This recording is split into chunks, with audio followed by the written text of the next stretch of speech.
All right, let's take a break from the offense and let's talk about the 49ers defense. Today's going to be pretty simple. We're going to talk about 97, 91, 98, and 99. Who is this Javon Kinlaw player? But the 49ers did what dominant defensive lines are supposed to do.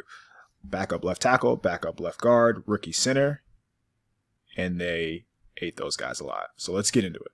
So sometimes the threat of the blitz is really what you want, right? So we are going to see a three-man front. Nick Bosa isolated one-on-one. Fred Warner walked up. So Daniel Jones sees all these bodies near the line of scrimmage. He sees Dre Greenlaw. He sees Talanoa Hufanga. You have one-on-one coverage across the board. When, as a quarterback, when you're seeing all these bodies, you're thinking, all right, I got to get rid of it quick. He does. Notice it's 3rd and long, 3rd and 7, 3rd and 8. Gets rid of the ball. Isaiah Oliver knows in the slot, we're going to be bringing a bunch of guys. So I don't have to guard these long developing routes. Again, the benefit of the blitz. So they don't get home, but it doesn't matter because the boss come out hot, make a tackle, get off the field. That might have been the last play that felt like when the 49ers didn't get home. So here's Bosa's first sack of the season. Bottom of the screen. Nick Bosa versus a tight end who's not in line. He's not on the line of scrimmage. He's flexed out a little bit. What were the Giants thinking here, right? What is he going to do? If you're a tight end, you have to cheat this, right? You cannot. I don't care. You think he's going to get yelled at if he lines up right here? No shot. So I think he's just wrong from the jump, because in no playbook, in no meeting room, are you going to be like, hey, we're going to leave the reigning defensive player of the year unblocked. So obviously the tight end is supposed to block him here, but he just doesn't give him a chance. Daniel Jones is going to get a nice little surprise coming off this fake, man. That is just brutal. Nothing he can do there. So one of the biggest change-ups between Steve Wilks this year, D'Amico Ryans last year, is we are seeing 5 true defensive linemen in the game when he wants to bring pressure. So the last time I showed you Fred Warner was the 5th rusher. This time it's an actual defensive lineman. So technically this is a blitz, and we're going to see the 49ers able to get home from the end zone view. And I want to show the sky view just because the coverage is there. And one guy, and I'm going to talk about him more as we go along here, who does not get enough credit is Tayshaun Gibson. He's effectively a cornerback in a lot of these just because he's playing man-to-man. That is really good coverage right there. Watch Gibson in the slot. The wide receiver fakes like he's going in. He doesn't bite. Boom, he's there. And obviously Dan Jones has nowhere to throw. He does get rid of it. It looked like a sack to me live, but they gave him credit for that underhand throw. But and this is the second string line. So we got Kevin Givens over the center. You have Javon Kinlaw. I believe this is Cleveland Farrell. So starter, Arik Armstead, and then Kerry Hyder coming off the edge. So again, 5 linemen. And I believe, okay, so Dre Greenlaw has a tight end, and he sees a tight end block, so he gets to run and chase. And that is not what you want as an offense, seeing 57 just free and roaming like that. But the real reason that Jones breaks the pocket here is because Javon Kinlaw, 99, 3 tech. He's been very good so far through 2 games, and he had a bull rush like this against the Rams last week too, where he just walks him back. So let's watch where he starts, and let's watch where. So this is the start. Let's watch where he finishes. That's 10 yards, bull rushing. This hasn't happened a lot. This hasn't happened maybe ever, but the real reason that he's able to win with strength, if you just watch Kinlaw, he's resetting his hands. So inside hands win. Right there, his hands are inside. Right there, they're not.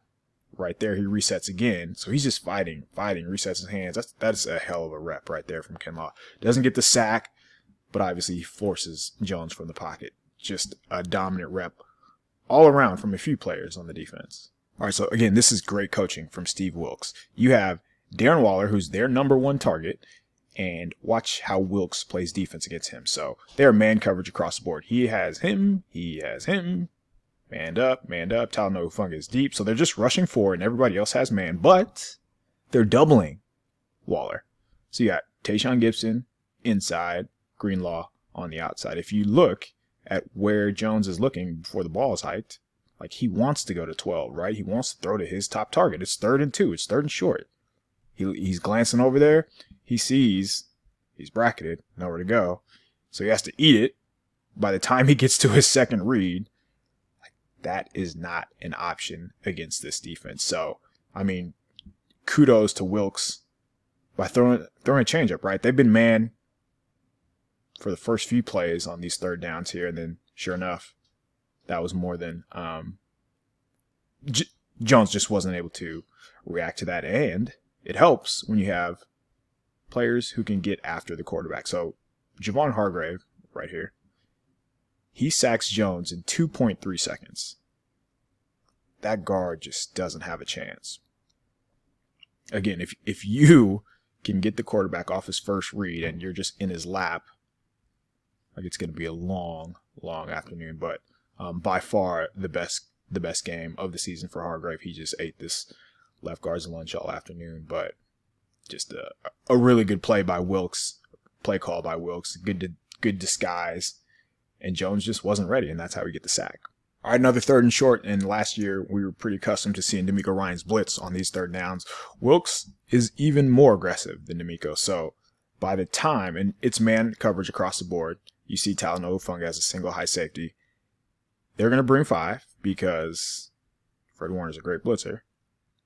So they bring 5. By the time Jones is at the top of his drop, he has 2 players in his face.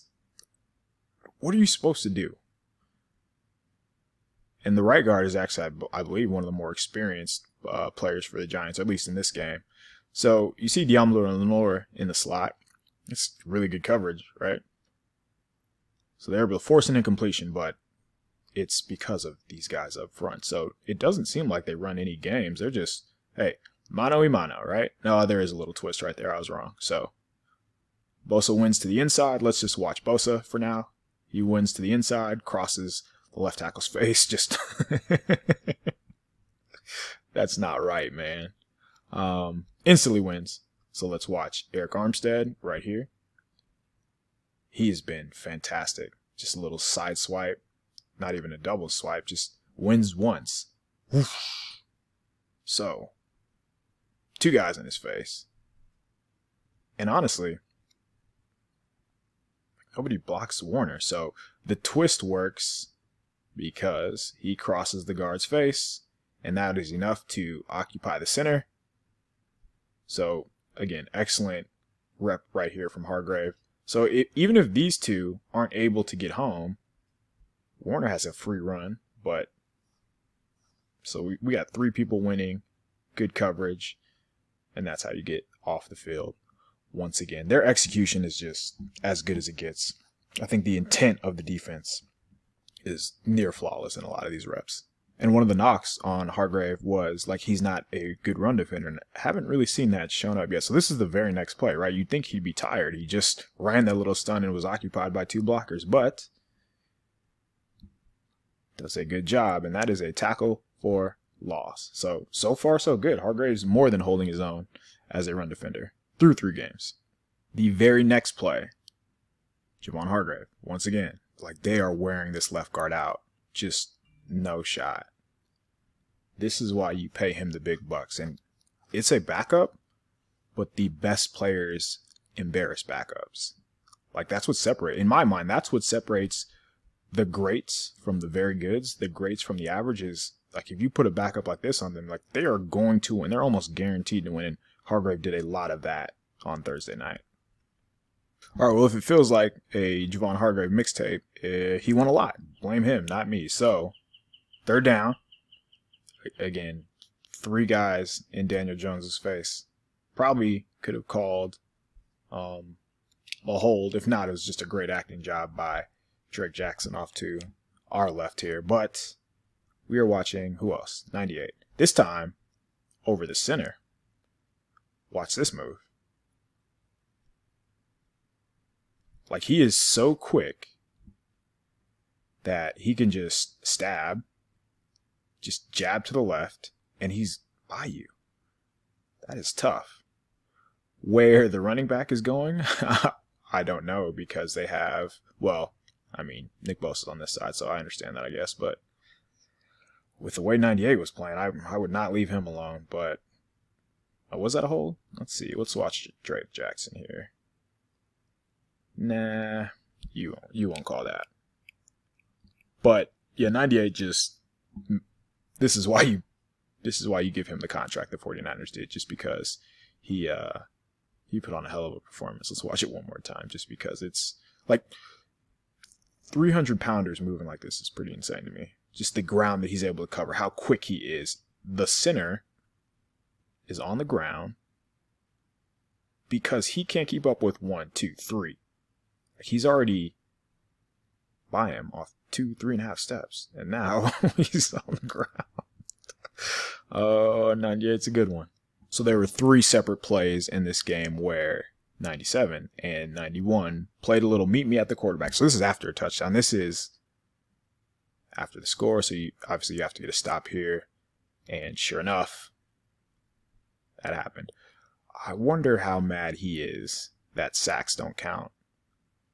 You don't get credit for a sack on a 2-point conversion because... But again, you got to give 91. Armstead has been really impressive so far through 3 games. Like against the Steelers, I thought he could have had 2 sacks. Like he was within a blink of an eye if the quarterback would have held the ball of having a couple sacks. And I think he had 1 like that last week. So he's there, and they're going to come for him. There's no doubt about it. All right, so another 5-man rush with 5 defensive linemen. This time it's the starters plus Kinlaw. And same across the board, man coverage, man coverage, man coverage. You have a deep safety. Tayshaun Gibson has that tight end who's flexed out a little bit in the backfield. And Warner has the back blocks. So Warner goes. Warner gets in the quarterback's face. That is a long way to go if you are Diamador Lenore, to the top of the screen here. There's no middle of the field help. But when you're rushing 5, you expect to get pressure in the quarterback's face. So let's watch it from the end zone view. These 5-man rushes have been pretty productive, and they've been successful running these. So again, you see the numbers: Drake Jackson, Arik Armstead, Javon Kinlaw, Javon Hargrave, Javon Kinlaw, Nick Bosa. So what does 5 rushers do? That means every defensive lineman gets a 1-on-1. You are betting that one of these high-priced players are going to win. If not, you have a first-rounder and you have a second-rounder. That is a lot of pressure on the offensive line to hold their own. And naturally, like, you're going to leave help in, which only makes, only puts more stress on your wide receivers to get open. So even by leaving extra bodies in, so it's max protect for the Giants. They are blocking 5, 1, 2. So they have 7 guys in for protection, and still, it's not enough. I think that's just really good recognition by Warner. So Warner's hugging the line of scrimmage here. And then as soon as he sees Jones with the threat of scrambling, he's in his face. And then that would be a very difficult, like, you just tip your hat if he's able to complete this pass. And honestly, he comes close, but it wouldn't matter because I don't know who it was. I think Armstead got called for, he held the hell out of him. I think he held him too. But one of those 2 got flagged for holding, sure enough. All right, so you just had your 5-man rush on 2nd down, which is nice just to know that Wilkes isn't saving those for 3rd down. So what do we have on 3rd down? You have both defensive tackles and a 3-tech. Let's see. Oh, we got Fred doing his little Euro. I think he's going to go around there.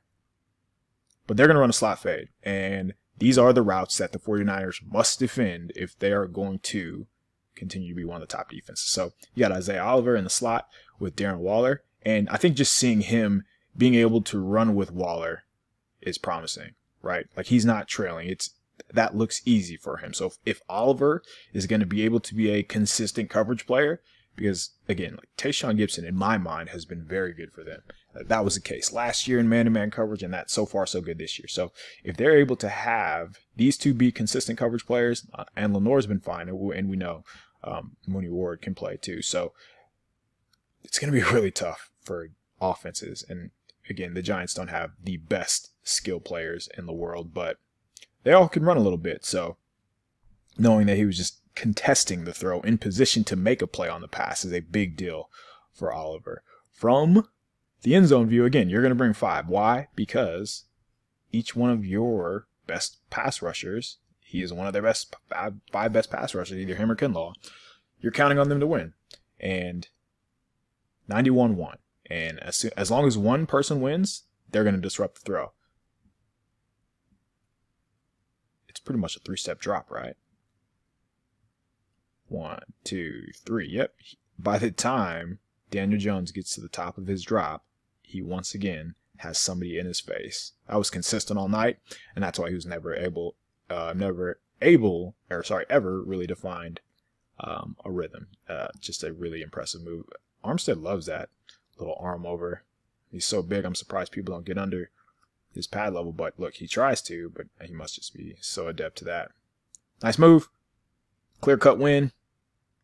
Affects the throw just enough in the quarterback's vision, and it's now they get to get off the field. All right, saving the best for last. This ends up being a completion if you just want to watch it. It's quick. It's underneath. As you can see, even in the quick game, right, they're still winning. This is my favorite pass rush of the day. Javon Hargrave.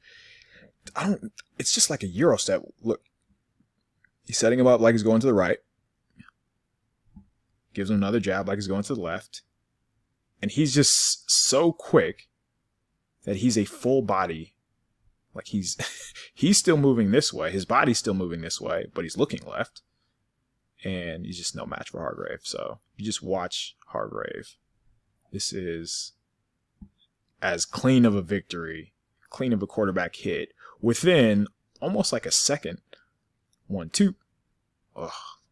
But I mean, this really sums up how the defensive line dominated the Giants. They're going to have another good opportunity against the Cardinals, and you're going to need to build that momentum because after that, they get the Cowboys. So it was a really impressive performance, and they've been good for the majority of the season. I know the first half against the Rams wasn't great, but they made some adjustments, and they came out with just a much better, again, intent, right?